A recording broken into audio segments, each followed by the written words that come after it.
The sun rises on a new day, not only for the country but also for Rolls-Royce. It's releasing a new car a year these days, and 2016's entry is the Dawn, a proper 4-seat convertible designed for open-top opulence wherever you fancy it, provided the sun's shining. When presented with an opportunity to drive the new Rolls-Royce Dawn, I figured the most appropriate thing we could do is take it from Dawn, here in London, to meet another Dawn near my favourite roads in Wales. The true test of the car will be how comfortable it is, how smooth, how quiet and how trouble-free it is over a few hundred miles, and maybe also to see just how spirited Rolls has made its latest baby. Let's get the numbers out of the way. It's powered by a 6.6 litre twin-turbo V12, the same one you get in a Wraith. However, it doesn't share the Wraith's power. It's been a touch detuned, but you get a more than healthy 563 brake horsepower and 575 pound-foot.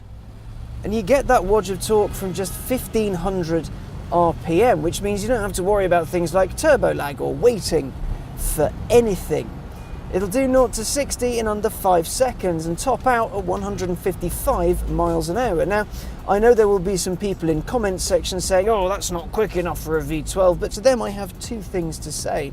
The first is that this weighs 2.5-ish tons, which is a lot. And the second is that this is a Rolls-Royce, not a Hoon machine. The power is there, should you need it. This being a convertible, it's important to see how its roof fares both up and down. The mechanism is pretty cool, very quiet and quick enough. Rolls calls it the silent ballet, which is a neat touch. With the roof up, it's eerily silent. You get a whisper of engine noise and that's really about it. You don't lose much by not having a proper roof. Seeing as we're in town, I figure here is the best place to test the convertibleness of it all. And the first thing you notice is that you get a lot of attention in this car. Everybody wants to see who's driving the drop-top roller, and they get awfully disappointed when they see me, actually, but ho-hum. Now, being a convertible, you are going to get some noise from the environment, but with the windows up, it's not actually that bad. I still get trucks and buses and what have you, and it's by no means silent. The thing is, the Dawn encourages you to drive slowly, so you don't get much wind interference and much wind buffeting, because you just want to waft along and enjoy the ride. It's a very, very bizarre experience. I absolutely adore it. I mean, it's a Rolls-Royce convertible. Go slow, enjoy the scenery, enjoy the weather. Now, as with all Rolls-Royces, you can have pretty much anything you want on here, and it's beautifully put together, because the idea of a roller isn't simply a nice car, it has to be the best car.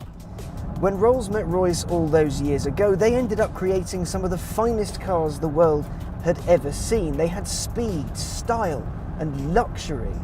And that's pretty much what Rolls-Royce creates today. All their cars sit realistically in a class of 1. What does the Dawn go up against? A Bentley Continental GTC? Well, no. What about a Mercedes S-Class Cabriolet? That's not exactly the same thing, is it? There's a delicacy to a Rolls, a sheen of better all over it. The paint is just so. The design can't be called subtle, but it oozes gentle class. The interior wonderfully thought out. None of the controls are too heavy, none hard to use. The user is here to have a relaxed, luxurious ride, like a moving massage. One does not drive the Dawn, one moves with it. So then, what does she move like? I want to talk about the general cabin before we start. The materials, the leather is so soft, the wood is beautiful, the grain on it, it's so pretty. The thing that impresses me most are the dials. They're all analog, they look very delicate, very beautifully put together. Where others are going digital, Rolls-Royce doesn't feel the need to. It prefers something delicate, something that looks nice, that feels nice to watch as you're wafting down the road.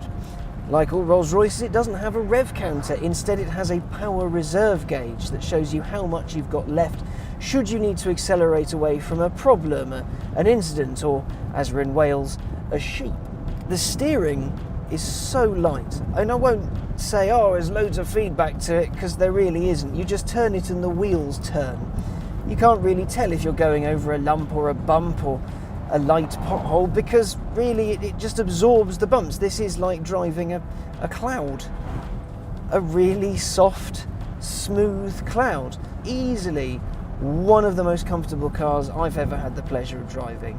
The gearbox, so smooth you wouldn't really know it was there unless you're mid-corner and you're trying to go a little bit quickly. It did with me occasionally just kick down a bit, and it was quite unnerving a couple of times, but your average Rolls driver really isn't going to drive like their hair is on fire. The throttle response, even though it weighs about the same as the Moon, it has so much power, you just pop your foot down, gearbox reacts, and off you go.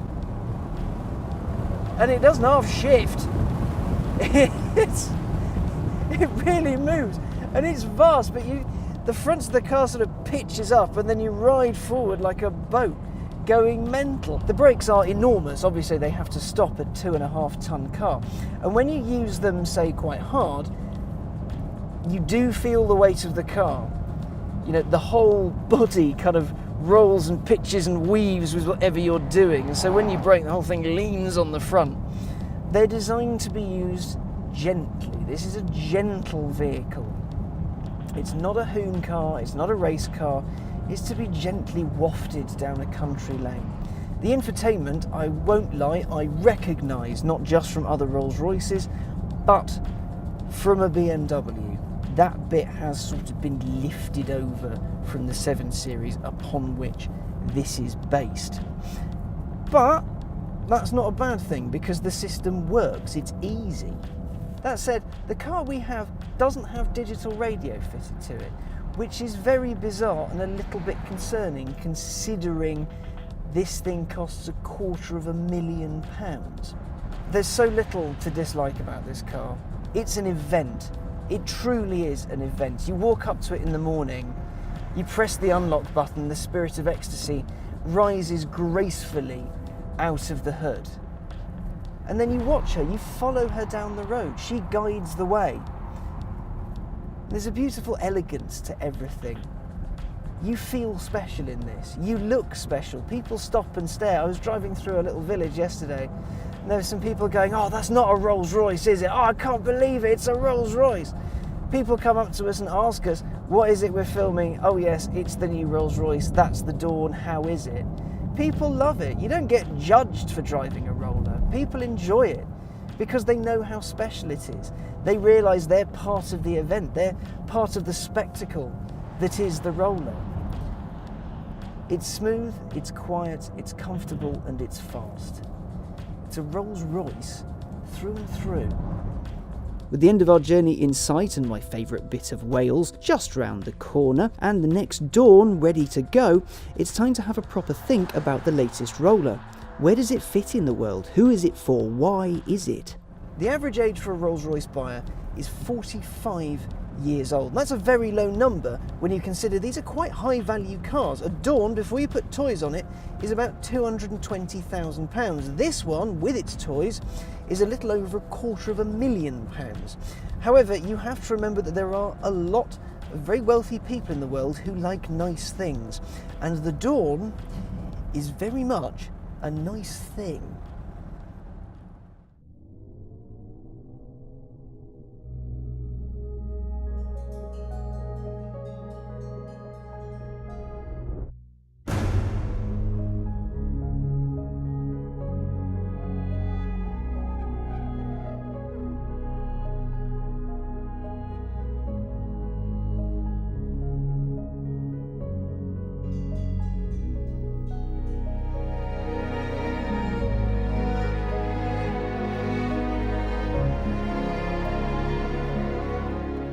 The Phantom Drophead, the only other open-top Rolls, is soon to be dead, so eventually this will be your only option when it comes to roofless decadence.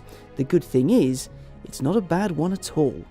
It's a wonderful thing, the Rolls-Royce Dawn. It's good-looking, comfortable, quiet, luxurious, and quite quick. Though it won't sate your inner racer, the power is simply there should you need it. It is easily one of the best cars you can buy today. Rolls and Royce would surely be impressed with it were they around right now. And even though the Dawn here in Wales is quite disappointing, the Dawn from Rolls-Royce most certainly isn't.